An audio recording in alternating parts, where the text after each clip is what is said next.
My name is Jenny Colvin. I am the Chief Development Officer at Riverbend Shaping. I am also the President-elect for the AFP Quad Cities chapter. So I'm really excited you're all here. We obviously have a full house today, so we're very happy about that. The mission of AFP is to advance philanthropy by enabling people and organizations to practice ethical and effective fundraising. So in short, we exist to help you succeed. So thank you again for investing in yourselves today and for being here. Couple of housekeeping items. Our next Lunch and Learn is Wednesday, March 8th. And the subject of that is recruiting, meeting, and engaging board members with Kim Findley, President and CEO of Putnam. I put just a few of our calendars out at the entrance. If you're interested, please register. We'd love to have you. This is, again, why we exist. If we're out back there, these can be found on our website as well. One more thing, as an added benefit for being AFP members, new this year for every Lunch and Learn, we're recording all of our sessions. And we'll be posting them to our website. So as an AFP member, you can access them on demand anytime. If you're not a member of AFP and you're visiting today, welcome. I encourage you to, again, visit the website and learn more about the benefits of being a chapter member. We would love to have you. So without further ado, I'm pleased to welcome our panel here today. Today we have Claudia Meenan, Director of Donor Services and Operations at the Moline Foundation. We have Kyla Sherman-Cole, Executive Director of the Doris and Victor Day Foundation. Kelly Thompson, Vice President of Grant Making and Community Initiatives right here at the Quad Cities Community Foundation, who, by the way, thank you for hosting us today. I'm always glad to have you all here. It's one of my favorite things when I walk into the building and people are buzzing with excitement. Yes. So thanks for bringing that excitement here. Yes.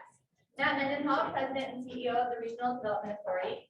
Megan Gorham and Jennifer Crome, both board members of the Scott County Regional Authority. And Mr. Gary Rowe, Executive Director of the Rock Island Community Foundation. So today's structure will be fairly informal. This is an opportunity to give all of our panel members and you a chance to interact and for you to ask any of the questions that you have burning. It also gives them a chance to share what they would like you to know as our grantors in the community about how we can write better applications and fund better programs to benefit all of our community members here. I have a few questions to start us off, and then I'll open the floor up to you. So I've asked each of them, I'm going to give you all 4 to 5 minutes. We only have an hour. Just talk a little bit about your organization, what types of projects that you fund, and what is the best way for us to talk to you about your project. And I've already asked Claudia if she'd be willing to start. She very excitedly agreed to that. Thanks, guys. Well, thank you, AFP, for inviting the Moline Foundation to be part of this panel. We appreciate that. The Moline Foundation is a responsive grant-making organization. And while we understand and do fund most urgent community issues like food insecurity, affordable housing, early childhood education, DEI, we are a responsive grant-making organization that we want to allow flexibility to respond to other organizations with different missions than those mentioned. Those who serve our residents in different ways. Under the leadership of Paul Flagins and our board of directors, we have been making some positive changes. And one of those is our new software. And we'll have online grant making this spring. So we're so there'll be an eligibility quiz, and then things will go where when it's ready and open, please allow time to set up your profile, just like you would with any other one. The applications are going to be simple and straightforward. We're going to ask for some demographic and organizational information, and that's just to help us measure our impact of grant making. It's going to open around the first part of March. And so look for that. And then the deadline is April 21st. The best way to keep updated with the Moline Foundation and what's happening and grant making scholarships or what have you is to follow us on Facebook and LinkedIn. And then you can always go to our website because that's where the portal will be, is on that grant making page. And just remember, everybody, I'm always available for questions, any at all. Email me, I'm here to help each and every one of you. Our board is still going to invite people for in-person meetings when they do the grant making. And this is for a conversation. This is not a presentation. It's usually for larger capital requests, new organizations. They want to learn more about your request, or maybe there's a new leader at your organization. So keep that in mind, and that's what's happening. And like I said, call me. If there's something exciting going on, please let us know. The past grant making trends over the last 5 years at the Moline Foundation have been as follows. 50% health and human services, 20% education, and then 10% in the following places: arts and culture, community and economic development, and then 10% environment. What we do is our applications are for capital and programming. So keep that in mind. And because of the market returns having a slight impact on the amount we're able to grant, what we do is we utilize the 16-quarter average, and that helps us manage the increases and the decreases in the market. So in closing again, follow us on Facebook and LinkedIn and stay with that website. That's where you're going to get your information. I'm here for you. Call me. I'd love to have coffee with you. I'd love to learn more about your organizations. Really? What is that? Drop the mic?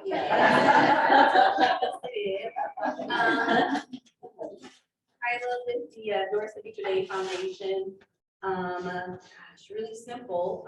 We're really, really flexible in what our funding process is. As far as capital, we also do operating as well. Obviously, anything that's basic human needs, your healthcare, homelessness, I mean, all of those, I mean, we certainly provide support for. I think the best thing is, even though you are all here, which I appreciate seeing such your beautiful faces, I mean, it is best for you to meet with me one-on-one, so I can advocate for your project or your program. I am your best, I am a liaison between you and the board who makes the decision, but we do have opinions that I can certainly make sure that I do advocate for you. So I think that's your best bet is really to meet with me one-on-one, so we can answer any questions that you have. I will be updating some of the questions that we've had in the past. I mean, we will be asking about demographics as well, who you serve. Persons of color are very important, that will be implemented into this year's application. So if there's any questions or concerns, you know, I'm only a phone call away, as we said. I do Zoom as well, but our door is always open. Gary will reiterate that as well. Him and I are the sweet mates. But yeah, I think that's, I'm sure people will ask questions, but we're flexible compared to a lot of these other organizations.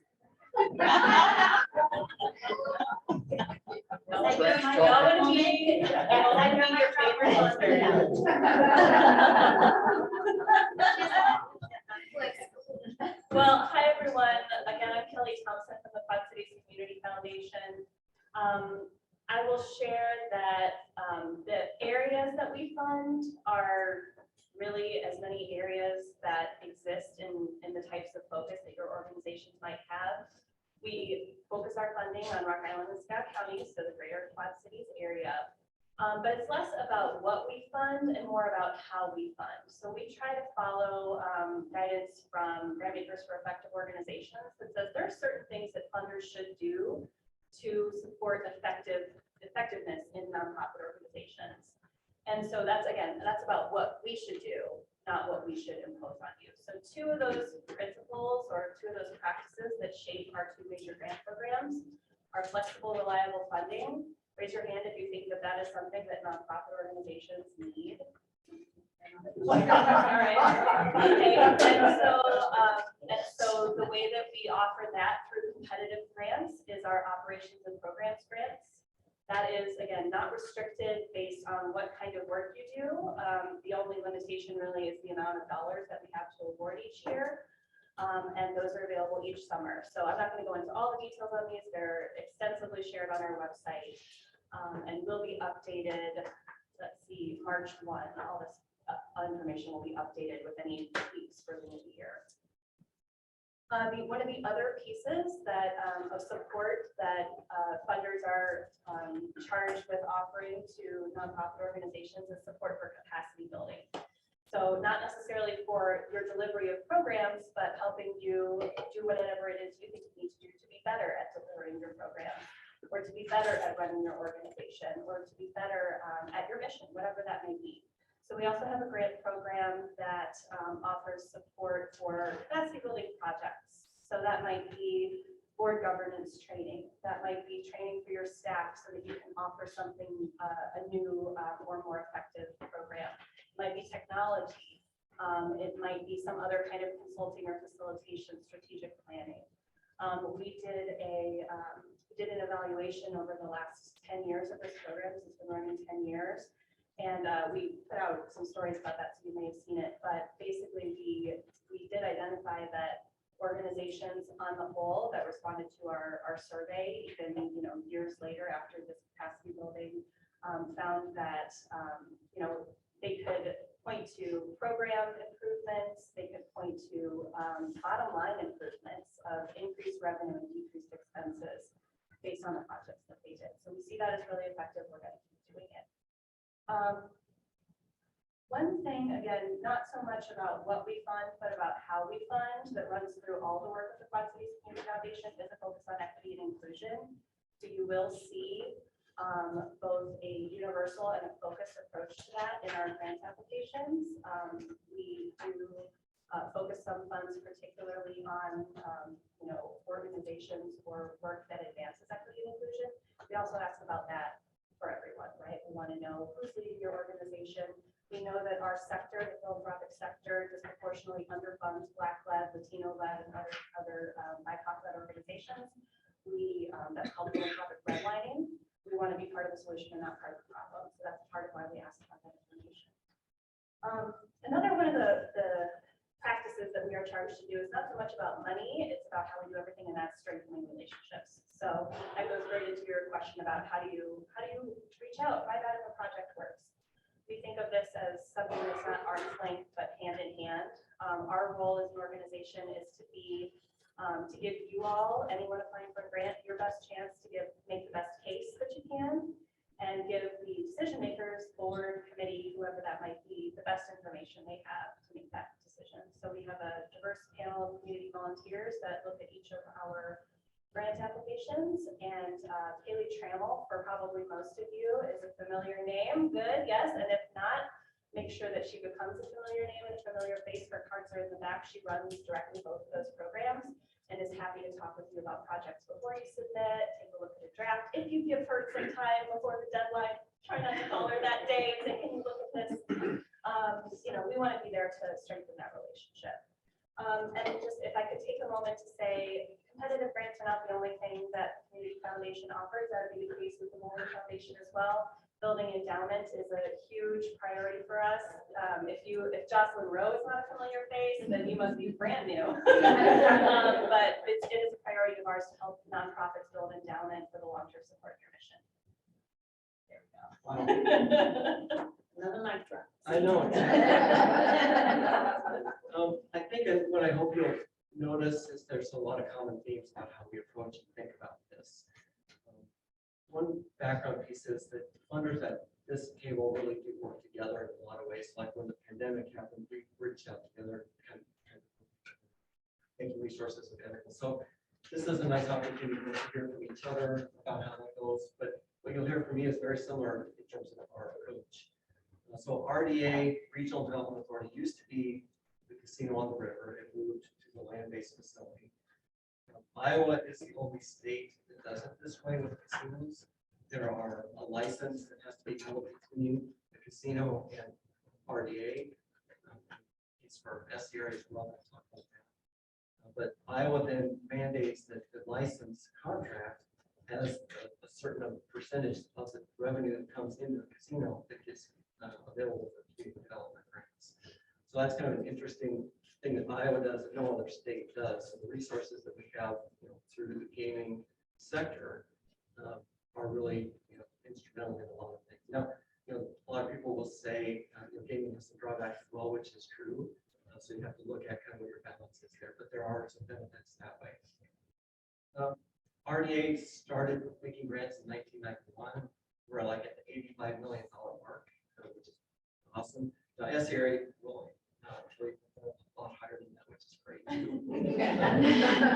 But we've really done things the same way for this whole time. And I think what's important is that we want to maintain our stance, kind of like what you've heard over here, is a really broad, general focused grant program.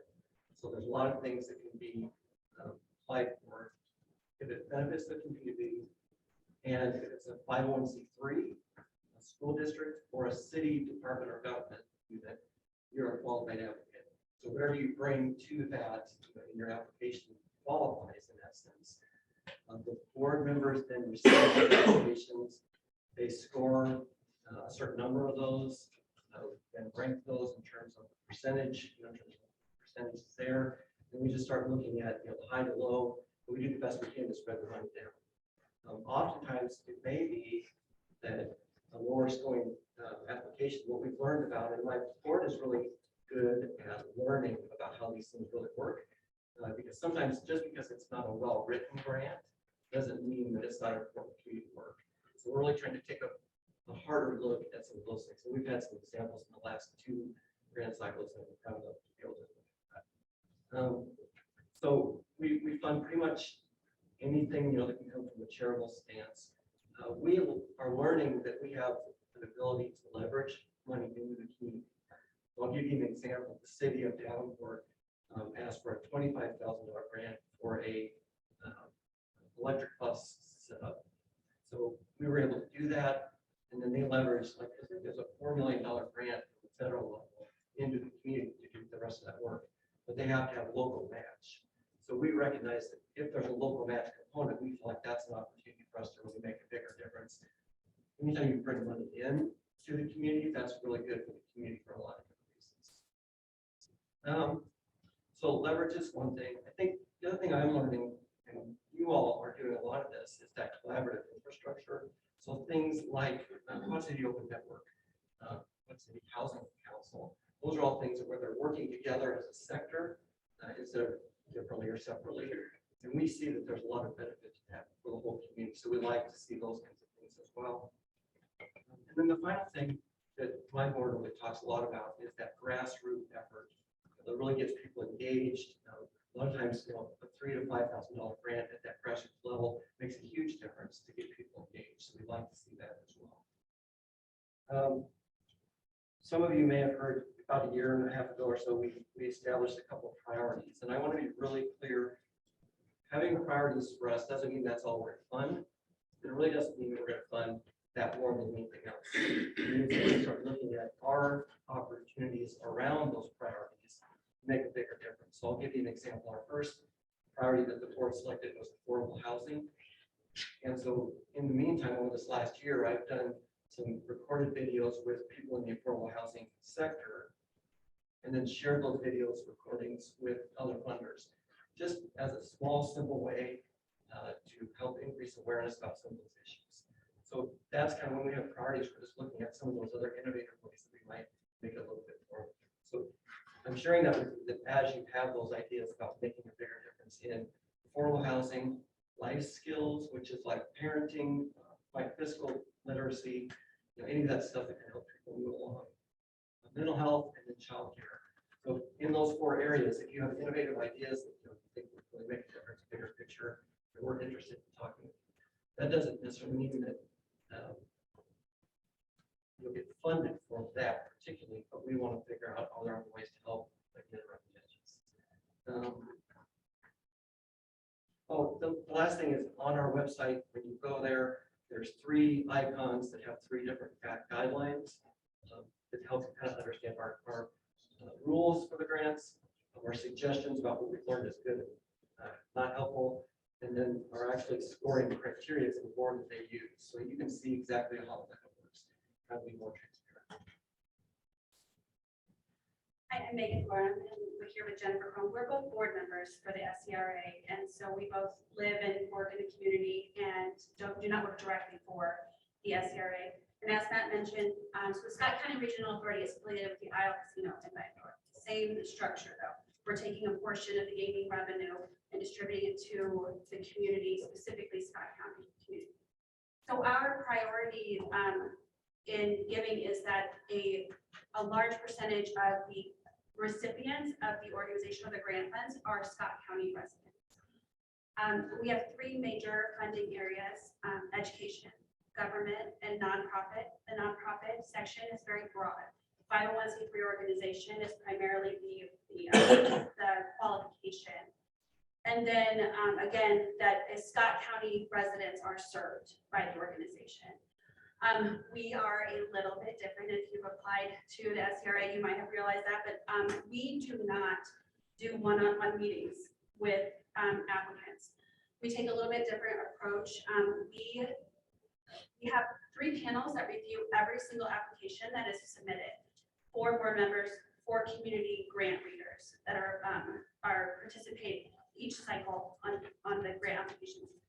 Every applicant gets the same amount of attention, the same, we receive the same information from each that you put into the application. And so we do not meet with people ahead of time. The one exception to that is if the grant ask is $100,000 or more. We will have a meeting, and it's not so much to get a behind the scenes look or inside information or give you any kind of, heads up if we're interested or not. It's more that so the entire board gets to get the information directly from you rather than the 4 board members and 4 community members on the panel only.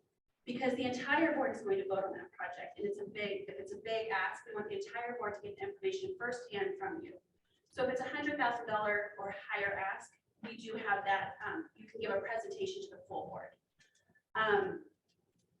And it's not, we respect all of your efforts and we adore each of you, and it's not that we don't want to communicate with you, it's really that this is the approach that we take, that we spend the same amount of time and effort on every organization's application. The one thing I will say about our application process, it's all online now, and I used to be on the other side writing the grants to these organizations on paper, and the way that our form works, that information is all information that we read and that we consider and that we score and rank, similar to the RBA, like the score and ranking type process. So it's, and like Matt said, it's not that you are the savviest, most creative writer in the world. We want to know that who is being served, what the project is, really clearly. What is the project? What is the goal? Does your board have members that are local, or is all of your board from outside the Quad City area? We want to see local board members. We want to see what you're reporting, like how are you going to gauge success? That's really important as well. I think there's a budget sheet, and we like when you can work with other organizations, such as somewhere on this panel, to request additional funding. It shows initiative on your part. It shows partnership. You're not asking us for the entire ask. You're also looking at other ways to get the funding that we need. Actually, the dollar amount is a lot. So, and then we like the collaboration, like the Quad City Housing Council, some of those that has some of the smaller organizations underneath that. Just as an example, I think that is really good for everyone. It's not necessarily that you've secured a certain percentage of the funds, but are you reaching out? Are you sharing this project with other funding organizations in the community? Are you fundraising directly as well? We don't want to see that 100% of the entire project is only being asked of the SCRA. It shows, like Jennifer said, it shows a breadth of outreach and that you're trying to find multiple funding sources. Did you guys drop the mic? No, On Gary Roll, and you got a 3-for-1 with me, Rock Island Community Foundation, the Roush Family Foundation 1, and the Roush Family Foundation 2. I'll do 2 first because most of you don't qualify. The Roush Family Foundation 2 was, both the Roush Foundations were funded by 2 brothers who each left $1 million in their estates to fund 2 different foundations. Roush Family Foundation 2 is for the enhancement and understanding of Judaism, its people, its cultures and traditions. That is not to say that you can't be funded. We have funded arts organizations, for example, Ballet Quad Cities did a ballet related to Young Frank this year. The Quad City Symphony did an original opera around the Holocaust theme, tied in with Holocaust education, the Figge Museum, and so on. So there are some possibilities there. Do not apply if you are a Christian daycare center for your vacation Bible school. You will not be funded. Those are really easy for me. I'm going to do those. And I guess that's the time to say, well, so many of you are here looking at my friend Linda Waston, read the guidelines for what everybody funds. It'll save you a lot of time and trouble. Roush Family Foundation 1 makes grants between $50,000 and $60,000 total every year. The requirement that we have, we're very narrow, that you have to benefit the citizens of Rock Island. You need not be physically located in Rock Island, but you have to serve them.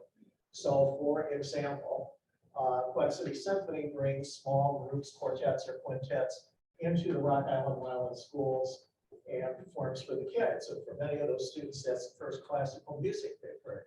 That's perfectly fine because it benefits people in Rock Island. But you have to do it that way. Those average grants are about between $1,000 and $1,500, just to give you a guideline. Rock Island Community Foundation, and I was going to lead with this. Unlike the RDA and the SCRA, we were founded by generous individuals, not on the backs of mices like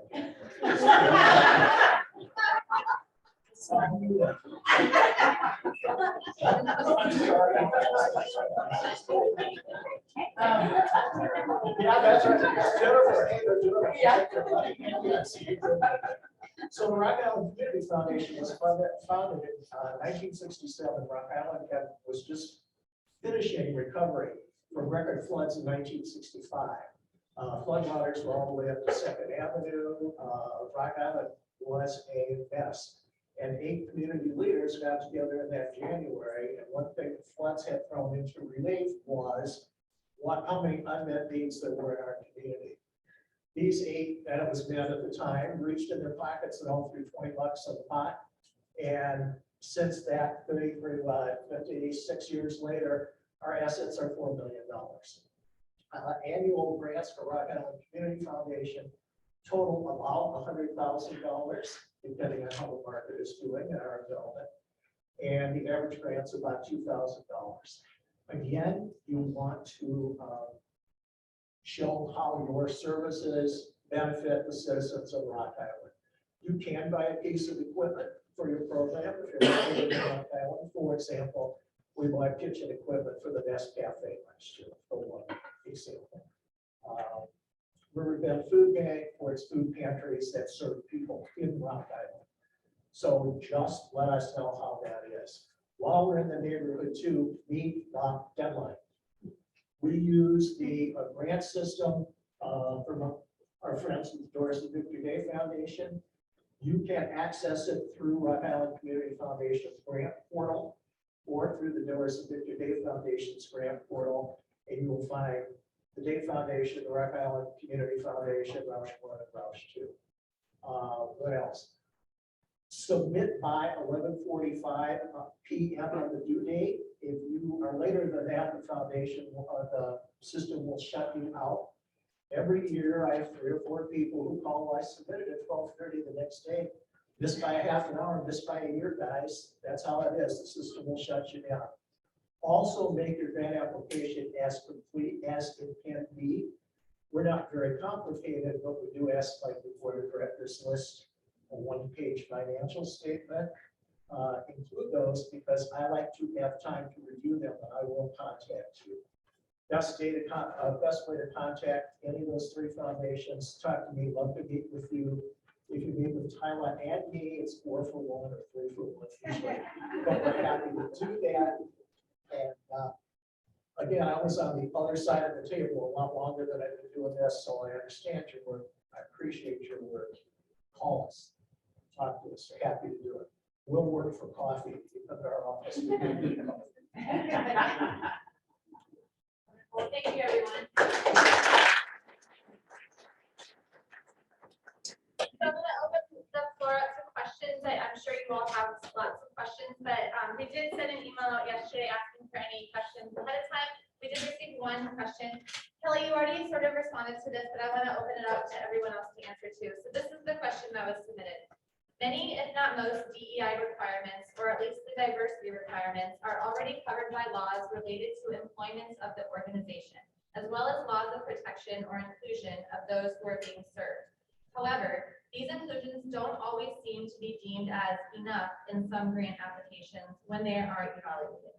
Are there any specific examples you've come across or best practices you've seen in regard to how enhancing DEI in our community could be worded? So I think we're just looking for some specific examples that you've seen maybe that appeal to you as a funder. And I'll open the floor up to whoever wants to start. I can start, because she said I touched on this earlier. Following the law is the floor. I think everyone here follows the law. And what we want to do is make a better community. One of the pieces that we know, again, the funding sector has fallen behind on, as have, I've worked at nonprofit organizations, and I can say that I can look back and think there are things we could have done better, right? So I'm not putting that on you. I'm just taking that on my own past experience working with nonprofits to achieve whatever mission that we have. If we don't take an intentional stance about racial equity specifically and other forms of equity, how many gender equity, equity based on disability, there's a lot of different ways, but racial equity is one of the key factors holding us back as a community, or the lack of racial equity is one of the key factors holding us back from achieving our goals. So we, as the community foundation, we look at this for ourselves. We look at this in our recruitment of board members. We look at this in our recruitment of committee members. We look at this in the learning and the way we structure programs, the way we educate staff. And so we know we can't achieve our mission unless we give clear attention to this. Part of achieving our mission, or part of the way we do that, is through giving out grants. And so we want to, I think it was said over here, we want to measure, how are we doing? Are we overcoming those flaws in the philanthropic sector? Are we doing everything we can when we look not only at organizational leadership, but also at organizational intentions and outcomes around how you are moving the needle on your mission, with that as a really important factor in achieving all of our missions. That's what we're asking for, that's what we're looking for. We know everybody is on a journey, right? We have, predominantly white-led organizations, of which we are one, that are on a journey. We have in our community organizations that have from the beginning been, Black-led, have been Latino-led, have been led by the people whom they serve. That's one last piece that I'll say when I say like more effective at achieving our mission. We believe that the people who are closest to any given challenge are also people who probably know the most about how to address it, but they, in many cases, and especially based on race in the history of our nation, have been kept away from the resources to address that challenge. So we believe that we all can do better when we are more inclusive and more focused on equity. That's why we ask those questions, and that's why we ask those questions of ourselves as well. Let's take Kelly for president. Thank you. I think that sums it up. Are there any other questions in regards to that, I mean, as far as the individual? Yes. I have a question. On a lot of the applications, it asks for the number of board members. And they didn't ask the board members to self-report. It asks the development person to have the board members self-report on, their, I don't even know what to say, their racial background, their ethnicity, their color, their gender identity. And certainly happy to do that.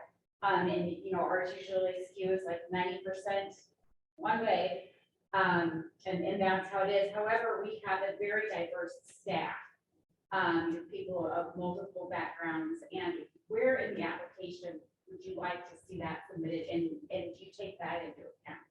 Sure, and I mean, we're talking to me, right? Like, we've got this as a intensive part of our application. So when we decided like what to ask about, like, we don't ask a lot of prescriptive questions and habits. Like, we do not prescribe outcomes. We want to know what your outcomes are.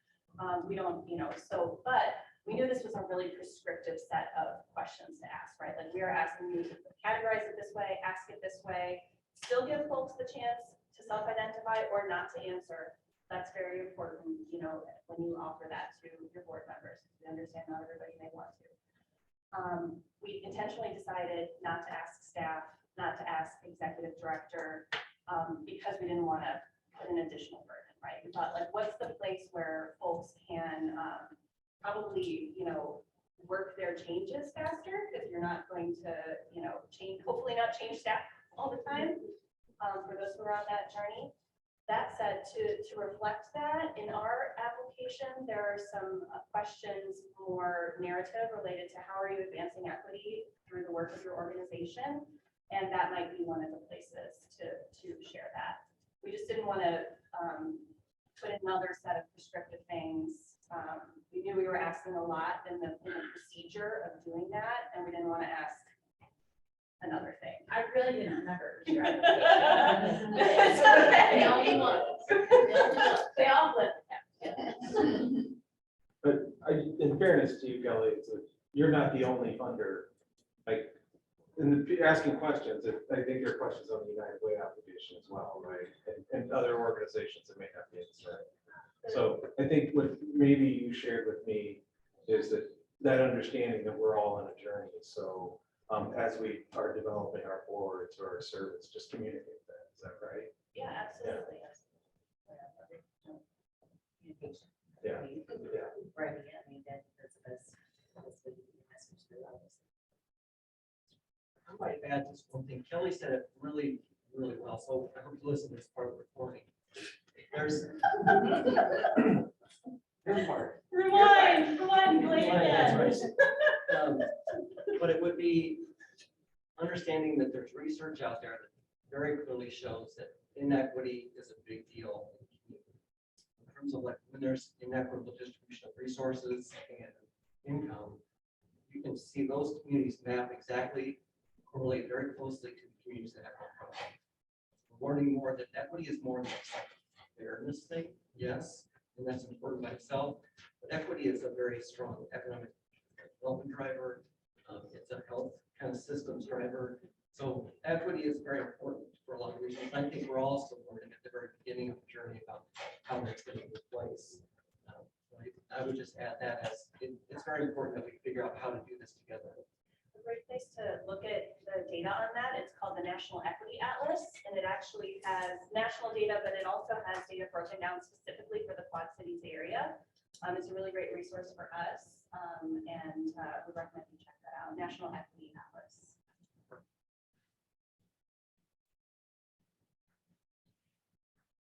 The floor is open, so please ask your questions as you have them. Your time to learn. I have one. If you're a nonprofit that gets maybe a lot of grant funding, so I'm from Project Now, we get a lot of federal and state funding. So when I'm writing for some things, as some of you have touched on, we may be asking for non-federal share, so we may be highlighting some of those bigger grants. But a lot of what I write for are really niche, small projects. And I know a lot of people want to see some of those partnerships. We have so many different things that we're doing that when I'm asking for, $1,000, $10,000, that makes up such a small infinitesimal part of my overall budget for the agency. How can I go about reflecting that? And I mean, this kind of takes in part for other smaller organizations too, to some extent. If I'm only asking for this little thing, do you want me to highlight some of the bigger things we're doing that, because this might be one small project I'm doing to help with homelessness. Well, we have millions of dollars we're funneling in homelessness in other ways. I personally, I didn't want you to have a conversation with me. I mean, I've never met you before, so I think that if we had a conversation that maybe I could help word that specific project or program and tailor it better so that the board can be educated as far as what that means. I think, and I said it before earlier about meeting one-on-one, and I think that that's critical in be funded by the North Central Community Foundation. So, I would echo what Tyler said. I'm from the school that no grant is too small, no gift is too small. It's important to somebody in your organization. And for all of you, don't assume we're gonna say no. Yeah. Unless you apply for vacation Bible school to rush to. Other than that, yeah. In our portal, that's the perfect case of in your organizational review and your project overview.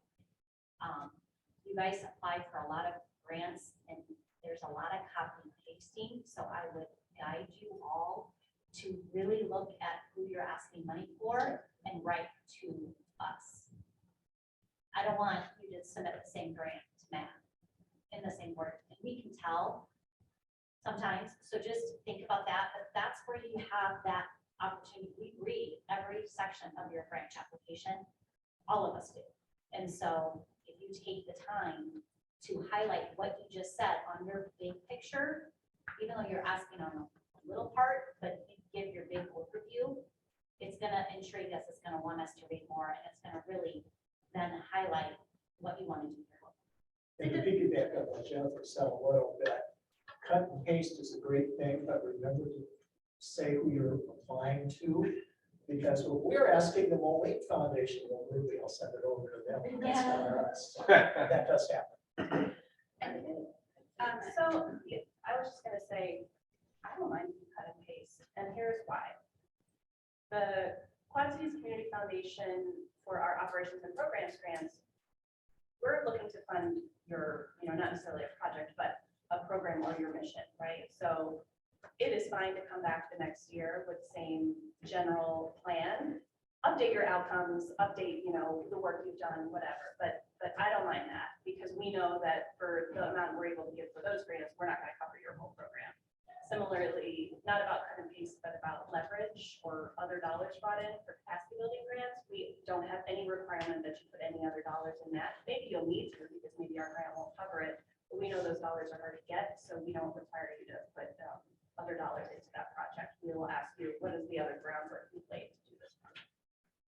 For our application, does it mean that you need details about every other project that you're funding? Just a quick asterisk or something in there, even on the budget that says, while we're only asking you for $1,500 for a printer, we've secured X amount in other areas, other projects. It can be a few sentences. It doesn't mean that you need a full overview of every project, but just an explanation about why we are asking 100% of this project from SCRA. I think we had one last time was like $1,500 for a printer. We understand why you're not dividing that up, divide that. So there's a little bit of us just understanding what the nature and the scope of the project is. But a few sentences in there acknowledging that would be helpful. I think I would also say too, just to piggyback on what you just said, also make sure to look and see what we funded in the past. I know better to not ask SCRA for $1,500 credit.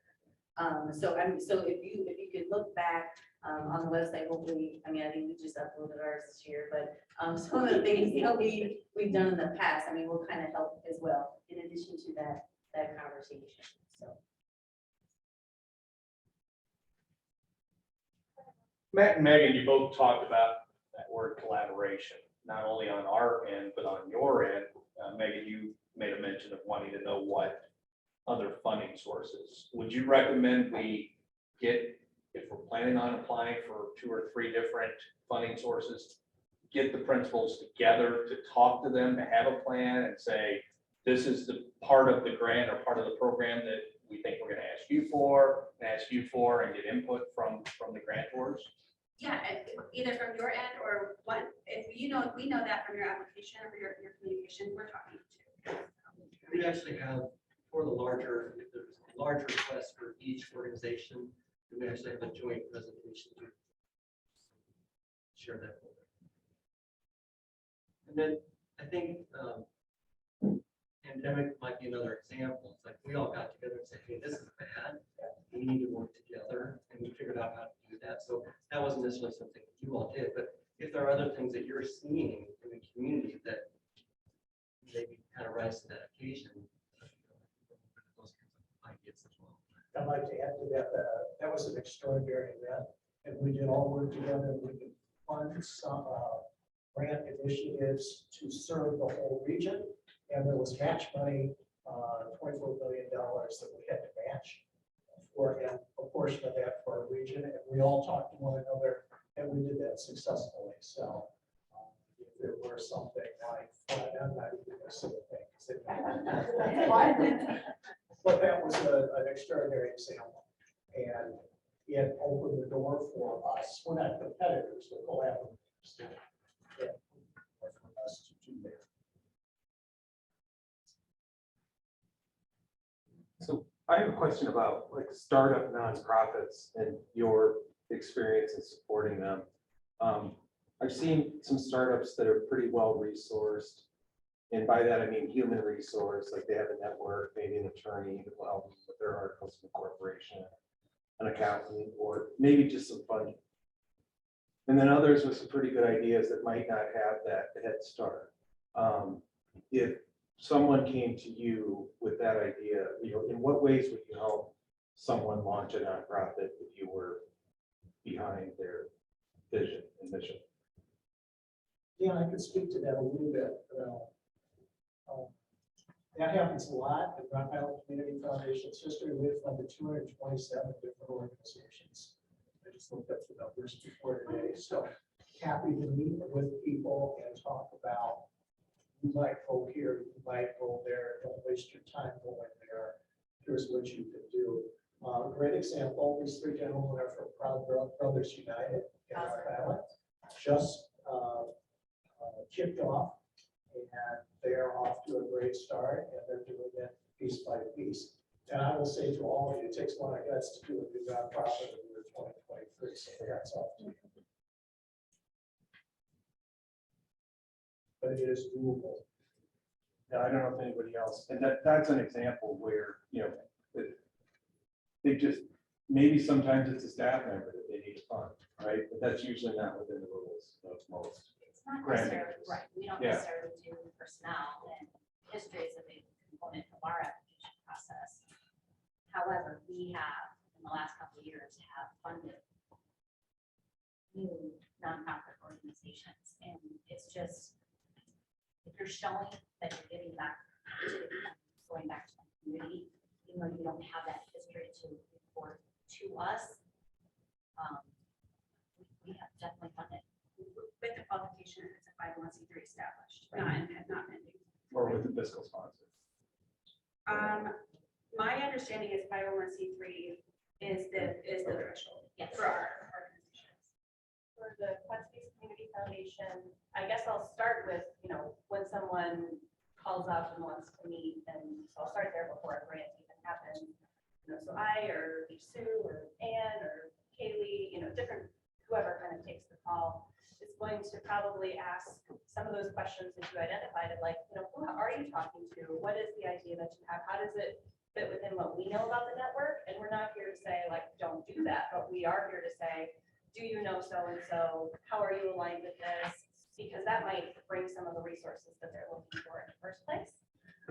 When it comes to forming a nonprofit, we have a structure to offer fiscal sponsorship in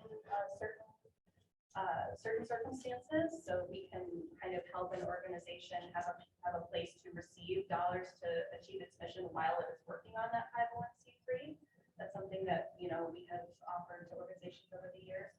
And then when it comes to grants, similarly, we look at kind of track record and success, but that might come from, it's really not track record and success. It's kind of like impact. And so that might be shown by a history, or it might be shown by, a really good plan and the right, people involved. And that might be something that our committee weighs compared to a long track record of another organization. And we do fund, again, just operating a program. So if that is staff that an organization needs to get going, and if our committee finds them to rank with those that we can fund, then that's something that we're able to support. Yeah, I would agree. I think that I've been on the other side. And so I think we just help narratives employ someone so they can continue programming or expand the programming. I helped the Positive Brothers United get with Kelly, in other organizations. So I think that, Doris and Victor, they actually started, Quad City Open Network. When I say started, I mean, they helped bring that dream or that whole into fruition. So I think, this is what, we're about. Are those startup organizations so we can help them be successful, especially if they're feeling in need of that gap. Yeah, so. Well, and even after the grant, I guess is the thing, because, just once you receive a yes or receive a no, that doesn't mean that relationship ends. So it's that first time, again, for a new or established organization, if it's a no, we're going to help give feedback. We might have more conversations. And if it's a yes, we funded 8, not new necessarily, but new to us organizations last year in the summer. And our staff is making sure to, stay in touch just to see how are things going, can we get to know them better? Is there any other way that we can help? I think there's also a couple of things I also want to mention too. Make sure you go to tothedayfoundation.org. There are a couple of things that I think that a lot of people may not be aware of. I do have discretionary funds, so anything up to 1,000, such as I think Positive Brothers United, we helped you start your computer lab, right? I think there's some other projects and programs. So anything that's up to 1,000. Also during the grant cycle, which we will open on March 13th, I do have some flyers back there from Gary and I. But we'll start on March 13th, but we also hold back some grant funds for those under consideration. Even though it's during the grant cycle, things come up. A boiler could go out, just anything could happen. But those are things that I certainly want you guys to make sure that you think about when you're strapped. So just make sure you take a look at our website and see what we have available, and also the guidelines, making sure that you read those as well. One thing that sparked in my head too is no does not mean no forever. Don't not apply in the future, and I'm happy to talk to you about those. Sometimes it's just the pie is so big, they cut it in so many slices, and they're just one enough to go around. Please don't call and yell at us if you don't get what you want. One thing that's helpful too, I think, with the newer organizations is that if you don't have a long history of funding or your project is to have board members that have experience on other nonprofit boards, or that we can see that you are bringing the right people to the table to help the new organization grow in the right manner and make good decisions. That's helpful as well. But we do pay close attention to who is on the board. I might add just one thing is that as I'm listening, there's a sense that funders have a different point of view in the community because we talk to lots of different organizations and lots of different service types. So sometimes we can start to see bigger picture conditions that might come out. A great example has happened way before my time was the Scott County Housing Council. So that was at that time, it was many, many, many affordable housing agencies that came to RDA. And we didn't know which ones were best and what the priorities should be. So the RDA and I think some others came together and encouraged those organizations to form a housing council.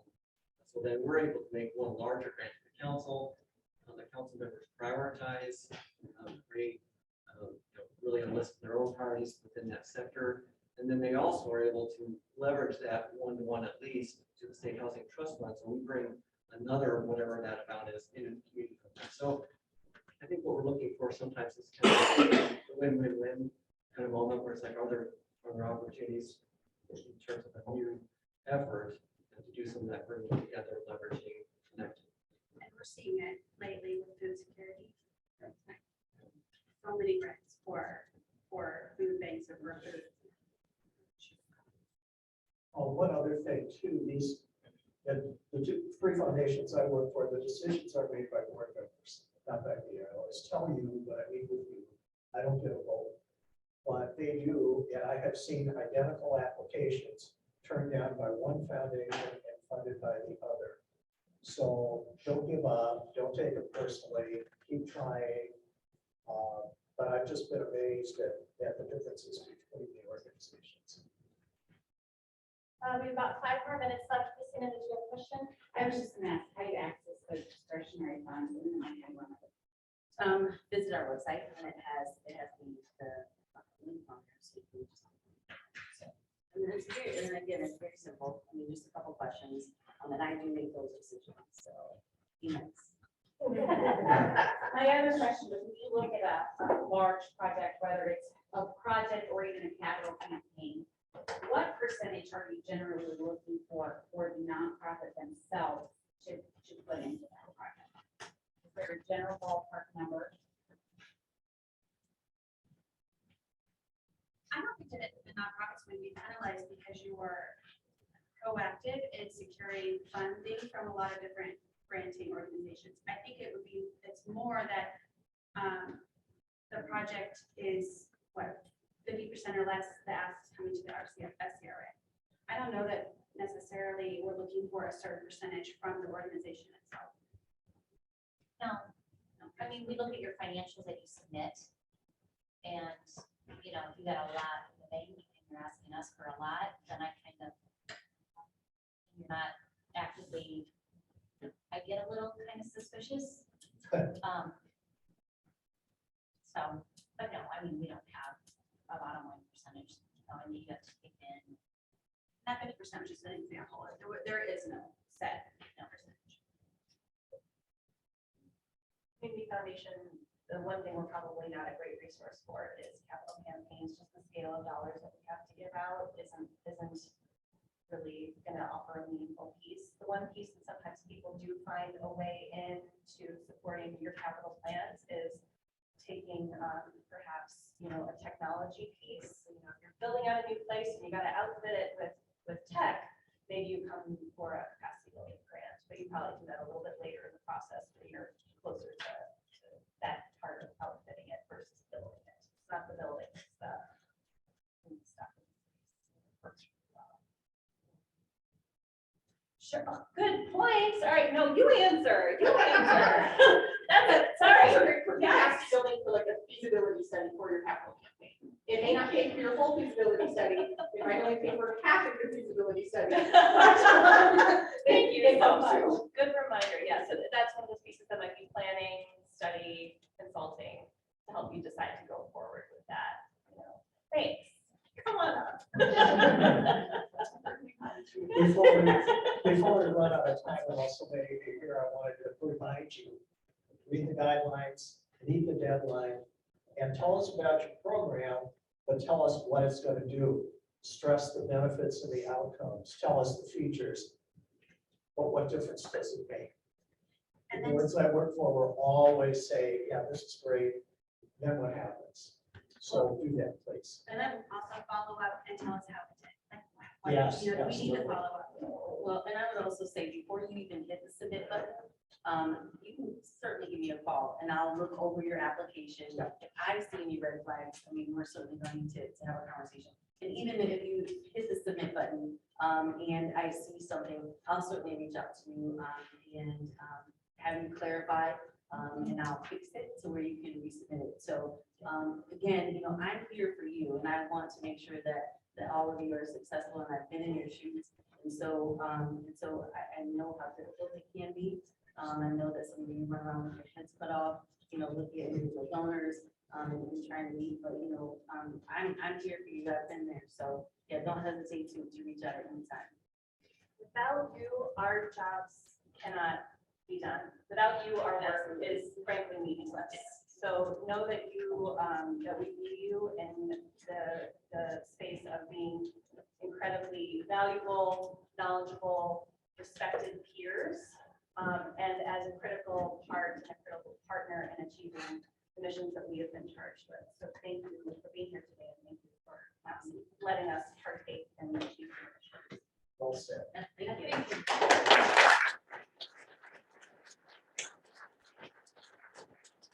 Big takeaway for me is just like talking to donors. I mean, we're just people writing people and stewarding them like we would a major donor, right? So thank you all for your feedback and for answering all these questions. I think everyone learned a lot. So one more round of applause. I just wanted a couple of things from the intros. I want to apologize about Kim Finley. She is the past president and CEO of South Pleasant. So I apologize. That was also, one thing I forgot to say in the beginning regarding AFP and the services we provide, we do offer advanced courses. They're all open right now for registration.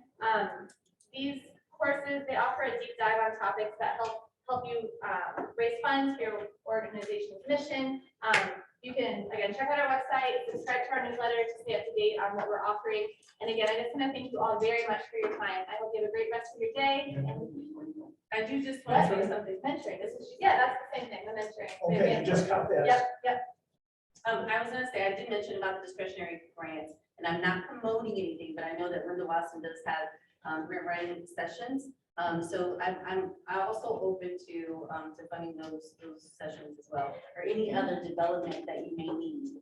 So yeah, check out the website. That's it, sorry. Awesome. All right. Thank you, everyone. You can go now. I can still read it.